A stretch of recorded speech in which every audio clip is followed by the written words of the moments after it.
बंद करो, संविधान की हत्या बंद करो, बंद करो, संविधान की हत्या बंद करो, बंद करो, दलित विरोधी, दलित विरोधी,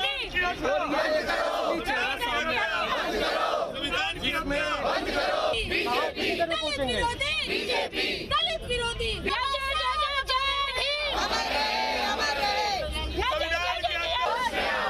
सरकार होश में आओ, होश में आओ, होश में आओ, दलित विरोधी सरकार होश में आओ, होश में आओ, होश में आओ, दलित विरोधी सरकार होश में आओ, बंद करो, बंद करो, दिल्ली को मेयर दो, मेयर दो, मेयर दो। जैसे कि पूरी दिल्ली और पूरा भारतवर्ष जानता है कि आज 26 तारीख को मेयर का चुनाव होना था, मगर आपने देखा कल एक फर्स्ट टाइम में हमारा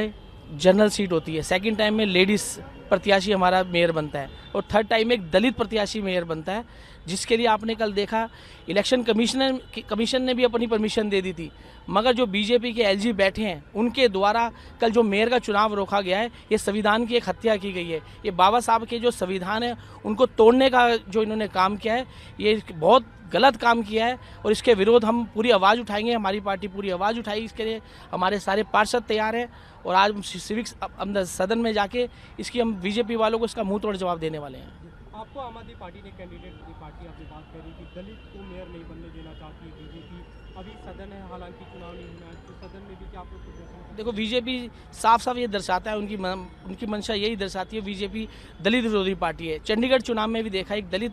प्रत्याशी हमारा मेयर बनना था, मगर उनमें भी प्रेजाइडिंग ऑफिसर ने किस तरह से धांधलेबाजी करी ये पूरा देश जानता है और यही वो नीति यहाँ दिल्ली में भी अपनाने की कोशिश कर रहे हैं कि दिल्ली में कोई दलित समाज का कोई मेयर ना बने, इसलिए वो इस तरह के अड़कन ला रहे हैं और ये चुनाव को रोकने की पूरी इनकी साजिश है। आप लोगों ने आज यहाँ पे अंबेडकर मूर्ति के पास, प्रतिमा के पास प्रदर्शन किया है, कल भी आपने प्रेस कॉन्फ्रेंस की, क्योंकि बीजेपी पे आप आरोप लगा रहे हैं कि दलित को मेयर नहीं बनने देना चाहती है, लेकिन एलजी की तरफ से कल जो बात है उन्होंने कहा है कि सीएम की अनुशंसा जरूरी होती है और मिली नहीं है। तो सीएम की अनुशंसा ले लेते, किसने रोका उनको सीएम की अनुशंसा लेने से?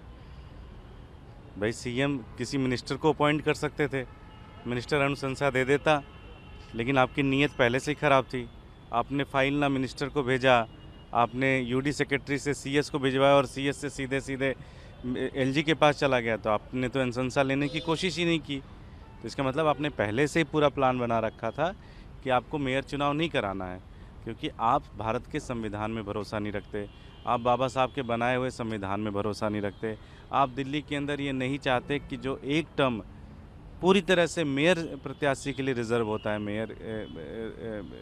दिल्ली का मेयर दलित प्रत्याशी के लिए रिजर्व होता है, वो आप उसे देना नहीं चाहते। तो इस तरीके से आप पूरी तरह से एक्सपोज हो गए हैं, आपका दलित विरोधी और संविधान विरोधी चेहरा पूरी तरह से बाहर आ गया। आगे क्या आम आदमी पार्टी इस मामले को लेकर? आम आदमी पार्टी कोर्ट का भी रुख कर सकती है, आम आदमी पार्टी इसको ज़मीन पे भी बनाएगी, इसको बहुत बड़ा मुद्दा बनाएगी, क्योंकि लोगों के अंदर बहुत ज़्यादा गुस्सा है इस बात को लेकर। देखिए, देश के लोग अब परेशान हो गए हैं कि हर दिन धमकी दी जाती है संविधान बदल दिया जाएगा, हर दिन धमकी दी जाती है एक संविधान, और बदल भी दिया जा रहा है और करके भी दिखाया जा रहा है, तो लोग अब परेशान हो चुके हैं इनसे।